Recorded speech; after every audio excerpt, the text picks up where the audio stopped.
Au programme de koh cette semaine, des épreuves mythiques, des stratégies folles, un dénouement incertain jusqu'au bout et le stress de l'arrivée de la finale. En gros, on s'approche de la fin de la saison, ça se ressent et c'est tout ce qu'on aime.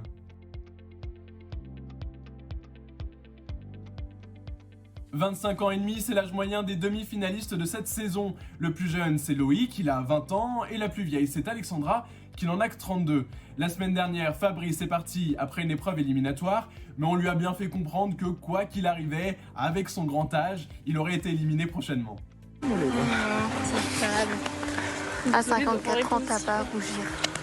Plus de jeunes, ça pourrait vouloir dire encore plus de coups d'éclat sur les dernières épreuves, que ce soit dans cet épisode-là, ou la semaine prochaine à l'orientation par exemple, mais finalement les candidats sont éreintés et au bout de 37 jours de compétition, ils puisent dans leur dernière force.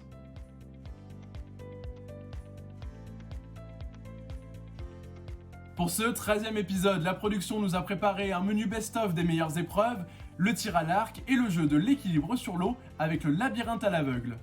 Celui ou celle qui gagne cette immunité est assuré d'être finaliste. Direct.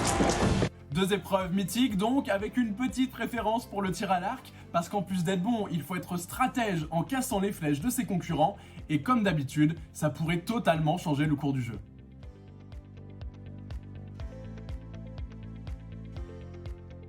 La semaine dernière, on croyait que tout serait plié. Une fois Ava éliminé, il ne reste plus qu'un seul ex-rouge, Brice, et ce serait facile de le sortir du jeu. Mais apparemment, ça va être un petit peu plus compliqué que ça.